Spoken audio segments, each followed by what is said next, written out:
Media ಬರಲಿ. ಹಾಂ sir, step ಹೋಗೋಣ ಅಷ್ಟೇ. ಅಲ್ಲ ಸರ್, ಈಗ ಅಲ್ಲಿ ಕಾಂಗ್ರೆಸ್ ಕಾರ್ಯಕರ್ತನ ಅಂದ್ರೆ ತೀರ್ಕೊಂಡಿರೋದ್ರಿಂದ ಈ ಘಟನೆಗೆ ಕಾರಣರಾದವರು ಗಂಗಾವತಿ ಶಾಸಕರು, ಅವ್ರ ಮೇಲೆ ಎಷ್ಟಿ ದೌರ್ಜನ್ಯ ಕೇಸ್ ಹಾಕ್ಬೇಕು, ಆಮೇಲೆ ಅವ್ರನ್ನ ಅರೆಸ್ಟ್ ಮಾಡ್ಬೇಕಂತೇಳಿ ಆಗ್ರಹ ಮಾಡಿದ್ದಾರೆ. ಏನಂತಾರೆ ಇದಕ್ಕೆ?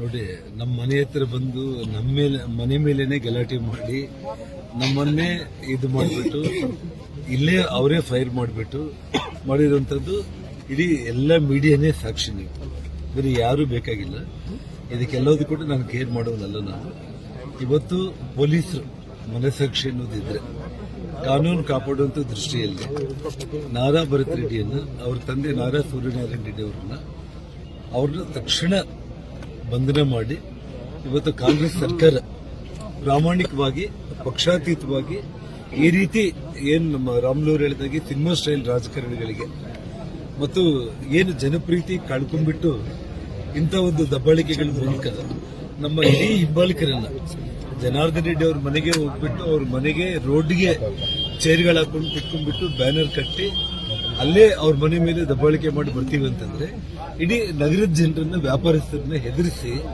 ಅವ್ರ ಕಪಿಮುಷ್ಟಿಯಲ್ಲಿ ಇಟ್ಕೊಂಡ್ಬಿಟ್ಟು ದೌರ್ಜನ್ಯದಿಂದ, ದಬ್ಬಾಳಿಕೆಯಿಂದ ಒಂದು ಆಸ್ತಿಗಳು ಮಾಡ್ಕೋಬೇಕು, ಸಂಪಾದನೆ ಮಾಡ್ಕೋಬೇಕು ಮತ್ತು ರಾಜಕೀಯ ಕೊನೆಗಾಳ್ತಾ ಇದ್ದೀವಿ, ಜನರು ಪ್ರೀತಿ ಕಳ್ಕೊಂತ ಇದೀವಿ ಅನ್ನೋಂಥ ಭಯದ ವಾತಾವರಣದಲ್ಲಿ ಆ ಕ್ರಿಮಿನಲ್ಸ್ ಮಾಡಿರುವಂತ ಕೆಲಸಕ್ಕೆ ಆ ತಂದೆ ಮಗನ ಇಬ್ಬರನ್ನ ತಕ್ಷಣ ಅರೆಸ್ಟ್ ಮಾಡ್ತಾರೆ.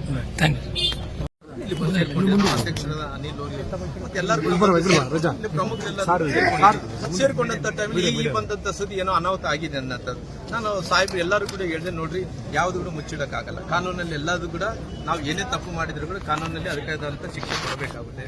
ಅದಕ್ಕೋಸ್ಕರವಾಗಿ ಇವತ್ತು ಯಾವುದೇ ಘಟನೆ ಆಗಿರ್ಲಿ, ನೋಡ್ರಿ, ಯಾರು ಕೂಡ ಈ ರೀತಿ ಘಟನೆ ಆಗ್ತತೆ, ಯಾರಿಗೋ ಒಬ್ಬರಿಗೆ ಜೀವಕ್ಕೆ ತೊಂದರೆ ಆಗುತ್ತಂದ್ರಿಗಿನ ಯಾರು ಕೂಡ ಆ ರೀತಿ ಒಪ್ಪಂತ ವ್ಯಕ್ತಿಗಳು ಎಲ್ಲ ರೀ. ನೋಡ್ರಿ, ಈಗಿದ್ದಂತ ವಾತಾವರಣದಲ್ಲಿ ಅವರು ಫೋರೆನ್ಸಿಕ್ ಟೆಸ್ಟ್ ಮಾಡಿಸ್ಕೊಳ್ಳಿ, ಯಾರಿಂದ ಗುಂಡ ಹಾರಿಸಿದಾರೆ ಅಂತೇಳಿ ಗೊತ್ತಾಗುತ್ತೆ. ತನಿಖೆ ಆಗ್ಲಿ, ತನಿಖೆ ಆದಂತ ಟೈಮಲ್ಲಿ ಯಾರ ಮೇಲೆ ಕ್ರಮ ತಗೊಂಡ್ರೆ ತಗೊಳ್ಳಿ. ನೋಡ್ರಿ, ನಾನು ಹೇಳೋದಿಷ್ಟೇ, ಅವ್ರ ಪಾರ್ಟಿ ಅವ್ರು ಸತ್ಯವಂತರು, ನಮ್ಮ ಪಾರ್ಟಿಗೆ ನಾವು ಸತ್ಯವಂತರು. ಕಾನೂನು ಯಾರು ಪರವಾಗಿ ಮಾಡಲ್ರಿ. ಇವತ್ತು ಸತ್ತಂತವ್ರು ಏನನ್ನ ಅಕಸ್ಮಾತ್ ಇನ್ನ ನನಗೆ ಗೊತ್ತಿಲ್ಲ ರೀ, ಸತ್ತಿದ್ರೋದು ಕೂಡ ಗೊತ್ತಿಲ್ಲ.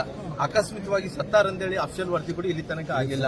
ಅಕಸ್ಮಿತವಾಗಿ ಏನನ್ನ ಗೊತ್ತಾದ್ರೆ ಕೂಡ ತನಿಖೆ ಆಗ್ಲಿ. ನೋಡ್ರಿ, ಈ ತನಿಖೆ ಫೋರೆನ್ಸಿ ಇದೆ. ಈಗಿನ ಟೆಕ್ನಾಲಜಿಯಲ್ಲಿ ಫೋರೆನ್ಸಿಕ್ ಟೆಸ್ಟ್ ಮೂಲಕ ಯಾವ ಒಂದು ಸೆಕೆಂಡ್ ಅಲ್ಲಿ ಕಂಡುಹಿಡಬಹುದು. ಯಾರಿಂದನೇ ಆಗಿರ್ಲಿ. ನೋಡ್ರಿ, ನನಗೆ ಗೊತ್ತಿರುವಂತ ಪ್ರಕಾರ ನನ್ನ ಹತ್ರ ಖಾಸಗಿ ಗನ್ಮ್ಯಾನ್ಗಳು ಯಾರಿಲ್ಲ. ನಮ್ಮ ಹತ್ರ ಇರೋದು ಯಾರಿದ್ದಾರೆ? ಸರ್ಕಾರಿ ಗನ್ಮ್ಯಾನ್ಗಳು 2 ಇದಾರೆ. ಇವ್ರು ಜನಾರ್ದನ್ ರೆಡ್ಡಿ ಹತ್ರ 4 ಮಂದಿ ಇದಾರ್ರಿ. ಅವ್ರು ಬಿಟ್ಟರೆ ಬೇರೆ ಯಾರು ಫೈರ್ ಮಾಡಕ್ ಸಾಧ್ಯ ಇಲ್ಲ.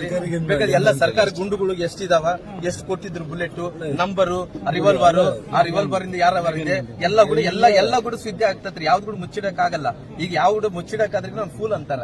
ಮುಚ್ಚಿಡಕ್ ಅವ್ರು ಹೇಳ್ತಾ ಇದ್ರಂತ್ರಿ, ಇಲ್ಲ ರೀ, ನಮ್ಮ ಕಡೆಯಿಂದ ಗುಂಡಾರ್ಸಿರಪ್ಪನ್ನ ಸತ್ತೋಗಿದಾರ ಅಂತೇಳಿ, ನಮ್ಮ ಕಾರ್ಯಕರ್ತನ ಸಾವಾಗಿದೆ ಅಂತೇಳಿ. ನೋಡ್ರಿ, ನಾವು ಸಾವು ಬಯಸಿದಂತವ್ರಲ್ಲ. ನಾವು ಇದನ್ನ ಇಷ್ಟು ದೊಡ್ಡ ಮಟ್ಟಕ್ಕೆ ಹೋಗ್ತದಂತ ಅಂದ್ಕೊಂಡಿದ್ದಂತವ್ರಲ್ಲ. ಈಗಿರಂತ ಪರಿಸ್ಥಿತಿಯಲ್ಲಿ ಅವ್ರ ಶಾಸಕರು ಹೇಳ್ತಾ ಇದ್ರಂತೆ, ಇಲ್ಲ ಅವ್ರ ಮನೆ ಸುಡ್ತಾ ಇದ್ರೆ ಅಂತ ಕಲ್ಚರ್ ನೋಡಿಸ್ತೆ. ನಮ್ಮ ಕಡೆಯಿಂದ ತಪ್ಪಾಗಿದ್ರಿಗಿನ ಬೇಕಾದ್ರೆ ಪೊಲೀಸರು ಇದಾರ, ಫೋರೆನ್ಸ್ ಇದೆ, ಕಂಡಿಡ್ಲಿ. ನಾವೇನ್ ಬೇಡ ಅನ್ನೋಕೆ ಹೋಗಲ್ಲ. ಸರ್ಕಾರ ಕೊಟ್ಟಂತ ಗನ್ಮ್ಯಾನ್ಗಳಿದ್ರ, ಅವ್ರ ಕಡೆ ಕೊಟ್ಟಂತ ಗುಂಡುಗಳು ಲೆಕ್ಕ ಇರ್ತಾವ, ರಿವಾಲ್ವರ್ ಲೆಕ್ಕ ಇರ್ತಾವ, ಯಾವ ಕಡೆಯಿಂದ ಫೈರ್ ಆಗಿದೆ ಗೊತ್ತಿರ್ತಾರ. ಅವ್ರು ಏನನ್ನ ಇವತ್ತು ಯಾರು ಸತ್ತಾರ, ಅವ್ರು ಏನನ್ನ ಬಾಡಿಯಲ್ಲಿ ಹೋದಂತ ಬುಲೆಟಿನ ಅದು ಎಲ್ಲ ಕೂಡ ಇದ್ದೇ ಇರ್ತಾವ್ರಿ. ಹಂಗಾಗಿ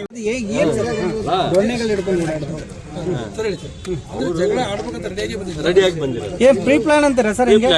ಯಾವಾಗ ಬೆಳಿಗ್ಗೆ ಆ ಬ್ಯಾನರ್ ತೆಗಿ ಅಂತ ಹೇಳಿದ್ವು, ಅವಾಗ್ಲಿದ್ದ ಪ್ಲಾನ್ ಮಾಡ್ಕೊಂಡೇ ಬಂದಿರೋದು ಸರ್. ಈಗ 2 ಕಡೆಯಿಂದ ಕಲ್ ತೂರಾಟಾಗೈತಿ, 2 ಕಡೆಯಿಂದ ಕಟ್ಟಿಗೆ ಕೋಲ್ಗಳು ಅವ್ರು ಏನ್ ಕಲ್ಲುಗಳು ಹಾಕಿದಾರೋ ಅದನ್ನ ತಗೊಂಡು ನಮ್ಮ ಅದೇ ಸರ್, ಎಲ್ಲೋ ಒಂದ್ ಕಡೆಗೆ 2 ಕಡೆಯಿಂದ ಪ್ರವೋಕ್ ಆಗಿ ಸುಮ್ಮನೆ ಬಳ್ಳಾರಿ ಜನರ ನೆಮ್ಮದಿ ಹಾಳಾಯ್ತಂತಲ್ಲ ಸರ್ ಈ ಘಟನೆಯಿಂದ. ನೋಡಿ, ಒಂದು ಅವರ ಫ್ಯಾಮಿಲಿ ಹಿಸ್ಟ್ರಿ ತಗೊಂಡ್ರೆ ಅವರು ಎಲ್ಲ ಒಬ್ರಿಗೊಬ್ರು ಜಗಳ ಇಟ್ಟು ಇದು ಮಾಡೋದೇ ಅವರು ಫ್ಯಾಮಿಲಿ ಹಿಸ್ಟ್ರಿ.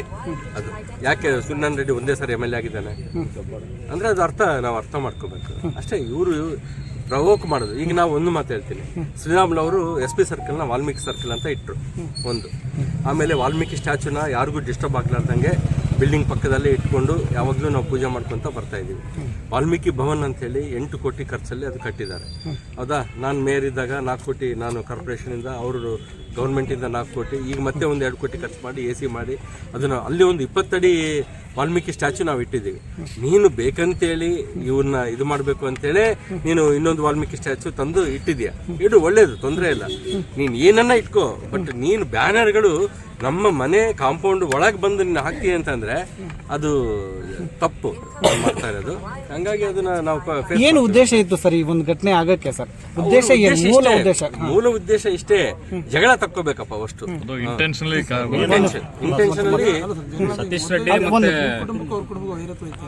ನಮ್ಮ ಕುಟುಂಬಕ್ಕೂ ಅವ್ರ ಕುಟುಂಬಕ್ಕೂ ಯಾವಾಗಲೂ ಇದೆ ಅದು. ಸುನಾಮ್ಲು ಅವರು ಮಾಮನ್ನ ಇದು ಫೈನಾನ್ಸ್ ಮಾಡಿ ಇದು ಮಾಡಿದ್ದು ಕೂಡ ಅವ್ರ ಕುಟುಂಬದ ಅಂತೇಳಿ ಪಬ್ಲಿಕ್ ಮಾತಾಡ್ತಾರೆ ಅದನ್ನು. ಹಾಗಾಗಿ ಏನ್ ಮಾಡಿದ್ದಾರೆ ಸರ್ ರಾಮುಲವ್ರು? ಏನ್ ಮಾವರಿಗೆ ಏನ್ ಮಾಡಿದ್ದಾರೆ ಸರ್? ಅದು ಏನ್ ಗಟ್ಟೆ ಏನ್ ಸರ್ ಅದು? ಅದು ಪಬ್ಲಿಕ್ನೇ ಕೇಳಬೇಕು, ಮಾತಾಡ್ಕೊಳ್ತಾರೆ ಜನ ಮಾಮೂಲಾಗಿ. ಬಟ್ ಇದು ಏನ್ ಕೇಸ್ ಎಲ್ಲ ನಮ್ಗೇನು ಹೊಸದಲ್ಲ. ನಿನ್ನೆ ಸರ್ ನೀವು ಕೂಡ ಬಂದ್ರಿ ಸ್ಪಾಟ್ಗೆ, ಅವಾಗ ಹೆಂಗಿತ್ತು ಸರ್ ಸಿಚುವೇಶನ್? ನಾನು ಅವ್ರಿಗೆ ಹೇಳ್ತಾ ಇದ್ದೆ, ನಡ್ರಪ್ಪ ಇಲ್ಲಿದ್ದ, ಇದು ಬ್ಯಾನರ್ ಇದು ತಪ್ಪು, ನೀವು ಇಲ್ಲಿ ಹಾಕಿದ್ದು ರೋಡ್ ಮೇಲೆ ಎಷ್ಟನ್ನ ಹಾಕೊಂಡ್ರೆ ಬ್ಯಾನರ್. ಈಗ ನಾನೊಂದು ಮಾತು ಹೇಳ್ತೀನಿ, ಪ್ರೀತಿ ಗೆಹ್ಲಟ್ ಅಂತ ಹೇಳಿ ಕಮಿಷನರ್ ಇದ್ರು, ನಾನು ಅವರು ಡಿಸ್ಕಸ್ ಮಾಡಿಕೊಂಡು ಪಬ್ಲಿಕ್ ಪ್ಲೇಸಸ್ ಅಲ್ಲಿ ಬ್ಯಾನರ್ಗಳು ಹಾಕಬಾರ್ದು, ಅಡ್ವರ್ಟೈಸ್ಮೆಂಟ್ ಬೋರ್ಡ್ಗಳು ಏನಿರ್ತಾವೋ ಅಲ್ಲಿ ಮಾತ್ರ ಬ್ಯಾನರ್ಗಳು ಹಾಕಬೇಕು ಅಂತೇಳಿ ನಾವು ರೆಸೊಲ್ಯೂಷನ್ ಮಾಡಿ ಎಲ್ಲ ಮಾಡಿದೀವಿ. ಫುಲ್ ಸ್ಟ್ರಿಕ್ಟ್ ಆಗಿ ಕಂಟ್ರೋಲ್ ಅಲ್ಲಿ ಇತ್ತು. ಅವಾಗ ನಾವು ಏನನ್ನ ಯಾವತ್ತನ್ನ ಆಗ್ಲಿ ಮುನ್ಸಿಪಲ್ ಚೇರ್ಮನ್ ಆಗಿ, MLA ಆಗಿ, KMF ಚೇರ್ಮನ್ ಆಗಿ, ಮತ್ತೆ ಇನ್ನೊಂದ್ಸಾರಿ MLA ಆಗಿ ಯಾವತ್ತನ್ನ ಬ್ಯಾನರ್ಗಳು ಇಷ್ಟು ಸಿಟಿಯಲ್ಲಿ ಕಾಣಿಸಿದ್ವ. ನನ್ನ ಬರ್ತ್ಡೇ ಕೂಡ ಬ್ಯಾನರ್ ಹಾಕ್ತೀನಿ ಅಂತ ನನ್ನ ಕಾರ್ಯಕರ್ತರಿಗೆ ಹೇಳ್ತಿದ್ದೆ, ಬೇಡಪ್ಪ ಅಂತೇಳಿ. ಅಷ್ಟೊಂದು ನೀಟಾಗಿ ನಾವು ನಡ್ಕೊಂಡಿವಿ, ಕಾನೂನು ಸುವ್ಯವಸ್ಥೆಯನ್ನು ಕಾಪಾಡ್ಕೊಂತ ಬಂದೀವಿ. ಇವತ್ತು ನೀನು ಒಂದ್ಸಾರಿ MLA ಆಗಿ ನಿನ್ನ ವಯಸ್ಸು ಎಷ್ಟು ಅಂದ್ರೆ, ನಾನು ರಾಜಕೀಯದಲ್ಲಿ ನಮ್ಮ ಶ್ರೀರಾಮುಲು ನಾವು ಬಂದು ರಾಜಕೀಯದಲ್ಲಿ ಅದರಲ್ಲಿ 3/4 ಭಾಗ ನಮ್ಮ ಇದೇ ಇದೆ, ಸರ್ವಿಸೇ ಇದೆ ನಮ್ದು. ಸರ್ ಈಗ ಸತೀಶ್ ರೆಡ್ಡಿ ಅವರು ಕೂಡ ಈಗ ಮತ್ತೆ ಇದಕ್ಕೆ ಅಡ್ಮಿಟ್ ಮಾಡಿದ್ ನಿಮ್ ಕಡೆಯವರು ಹೊಡೆದಿದ್ದಾರೆ ಅಂತ ಈಗ ಅವರು ಹೇಳ್ತಾ ಇದ್ದಾರೆ ಸರ್. ಈಗ ನಾವು ಯಾರು ಬೆಂಗಳೂರಿಗೆ ಅಡ್ಮಿಟ್ ಮಾಡಿದ್ದಾರೆ ಅಂತ ಸರ್. ಈಗ ಅದೇ ನಿಮ್ಮ ತೂರಾಟ ಅವರಿಂದ ಆಗಿದೆ. ಆ ಕಲ್ಲುಗಳು ಈ ಕಡೆ ಬಿದ್ದುವಲ್ಲ, ಇವನ್ ತಗೊಂಡು ನಮ್ಮ ಹುಡುಗರು ಕೂಡ ಸುಮ್ಮನೆ ಇರಲ್ಲ ಅವರು. ಸರ್ ಇದು ಅಲಿಖಾನ್ ಮತ್ತೆ ಸತೀಶ್ ರೆಡ್ಡಿ ಇಬ್ಬರ ನಡುವಿನ ಜಗಳ ಹಿಂಗಾಗಿದೆ ಅಂತ ಹೇಳ್ತಾರೆ. ತಗೊಂಡು ಬಂದಾರ ಅವರು.